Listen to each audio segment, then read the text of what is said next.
Bila pemerintah itu pemerintah khianat, tidak ada keupayaan mentadbir. Saya sambung sebahagian kerana ada gangguan. Sebelum ni memang tidak ada masalah kerana kita faham je lah sistem dalam negara ini. Jadi kita tukar. Saya guna sekarang tidak berdiri, saya tukar pakai iPad Aziza. Itu bagusnya tentang Maya ni. Ya. Dan saya tadi mengimbau sedikit tentang peranan AMK, wanita, NGO yang terus bergerak di lapangan. Ya. Politik ini bukan bertungkus lumus semasa nak jadi calon dan kemudian pertandingan parti.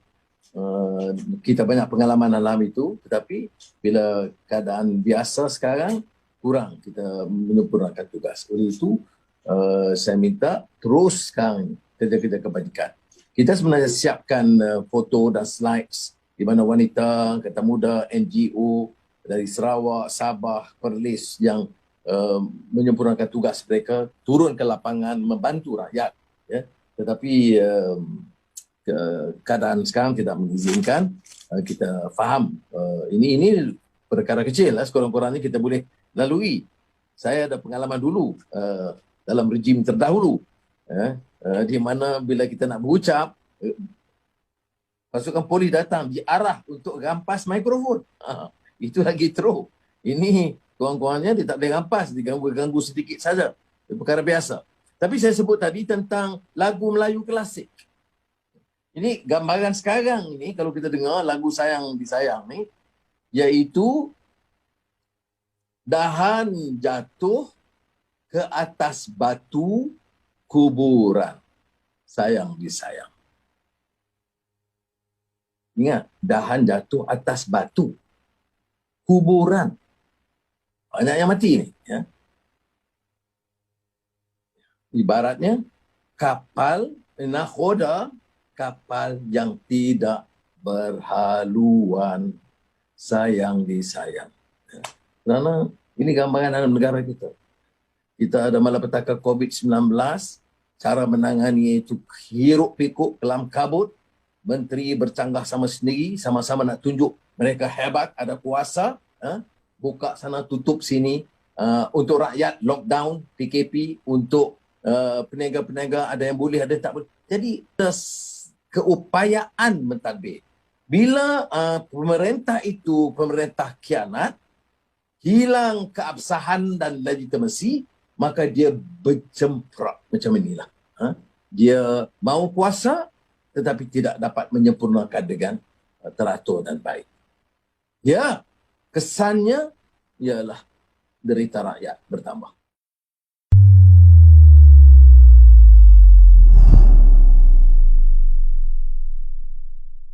Pokok pangkal masalahnya vaksin. Kamu pesan lambat, rakyat derita lama.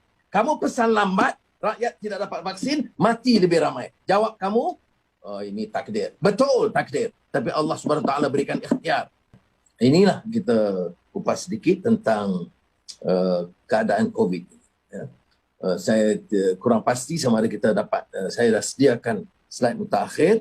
Ya. Jumlah kematian meningkat. Jumlah yang sakit tenat meningkat atau yang di ICU. Jumlah positif meningkat. Tetapi jumlah ujian atau testing masih belum meningkat. Maknanya data itu kita pertikai. Ya, saya tidak peduli apa yang mereka boleh katakan. Berdasarkan data analitik kita secara saintifik, ternyata data yang diberikan itu tidak tepat. Ada yang penipuan terang-terang yang kemudian dibetulkan. Seperti mana kadang kita kata, pokok pangkal masalahnya vaksin. Kamu pesan lambat, rakyat derita lama. Kamu pesan lambat, rakyat tidak dapat vaksin, mati lebih ramai. Jawab kamu, ini takdir. Betul takdir. Tapi Allah SWT berikan ikhtiar. Yang bertanggungjawab harus juga memikul tanggungjawab. Ini yang kita sebut democratic accountability. Sibuk, riuhkan. Orang tak mau daftar. Ada anti-vaksin. Berapa orang anti-vaksin? Nak guna yang kononnya berdegar-degar cakap soal Islam. Kerja sekarang nak tangkap orang atas hasutan. Guna hujah. Ya. Pertama, guna golongan ini kecil. Yang kedua, dah 9 juta, 10 juta yang dah daftar, bagi dulu vaksin. Ketiga, turun ke bawah. Masa pilihan raya, kita boleh kerah setiap pengundi yang terlantar, yang sakit tenat, yang OKU, yang orang asli di pedalaman. Semua kita boleh angkut. Sekarang, tanggungjawab kita menyelamatkan mereka dari sengsara dan derita. Tidak ada keupayaan. Nak sebut, nak gunakan hukuman, nak derau orang. Kritik, tangkap. Ini apa? Negara pimpinannya Samseng. Guna darurat bukan untuk melicinkan usaha pentadbiran, tetapi untuk mendera rakyat. Jadi saya tekankan semula bahawa masalah kelembaban yang awal menyebabkan vaksin. Tengok macam di Selangor. Kita dah sediakan 2.9 juta di Selangor. Nasib baik kerajaan negeri Selangor cepat mengulas. Yang diterima hanya 615,000. Barulah terpaksa dibetulkan. Kenyataan ini. Ini bukan kali pertama. Kita akan dapat vaksin bulan Mac. Bulan Mac kita akan dapat menyuntik proses imunisasi 75,000 orang. Yang dapat 25,000, naik 40,000 akhir bulan April. Dan dengan jangkaan sekarang ini, kalau kita ikut unjuran yang ada, tak mungkin dapat selesai akhir tahun. Sebab itu kita kata, bukalah ruang. Ya Allah, Ya Rabbi, tolonglah. Rakyat memerlukan. Yang bersesak-sesak sekarang ini nak dapat kena vaksin. Kemudian kita gagal. Dan dalam website pun bercempera. Crash. Dan sampai bila orang tanya siapa yang dapat kontrak, didera. Dihukum. Diugut. Ini maknanya itulah saya katakan tadi, dahan jatuh di atas batu kuburan. Dan masih ada dalam keadaan sekarang orang yang nak membina mahligai atas kuburan. Apa maksud patah dan peringatan Melayu? Membina mahligai atas kuburan. Itu sekadar ingat kemana atas derita. Ini atas betul-betul kuburan rakyat yang meninggal. Jadi, oleh yang demikian, saya ingin mengesa rakan-rakan, rakyat umumnya, bukan saja soal parti, anggota tidak parti, dan pelbagai parti, harus bangkit sekarang. Tak boleh lagi kita tunggu dalam keadaan sekarang. Bila kerajaan gagal menjalankan pentadbiran dan pengurusannya dengan teratur, maka rakyat wajib bangkit untuk menuntut perubahan.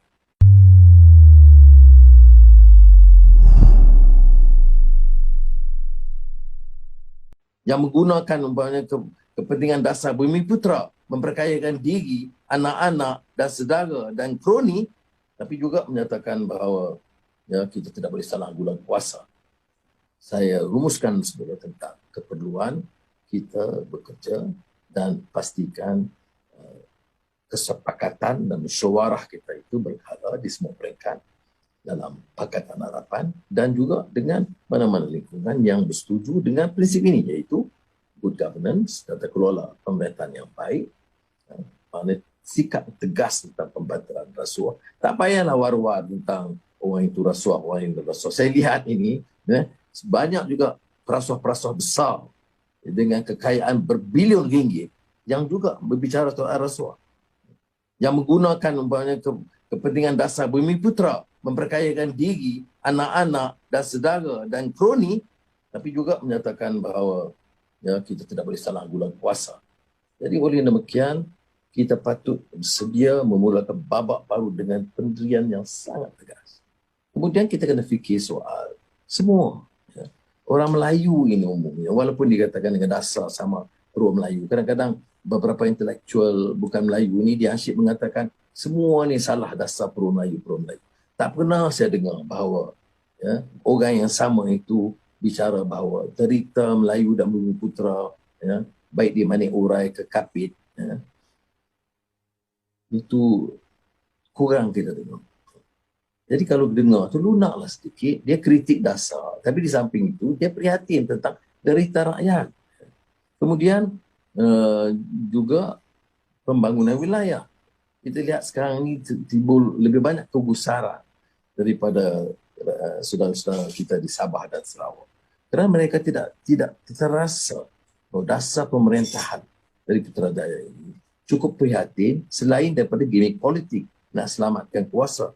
Tidak sebagai komitmen bahawa atau iltizam yang jelas membela semua rakyat.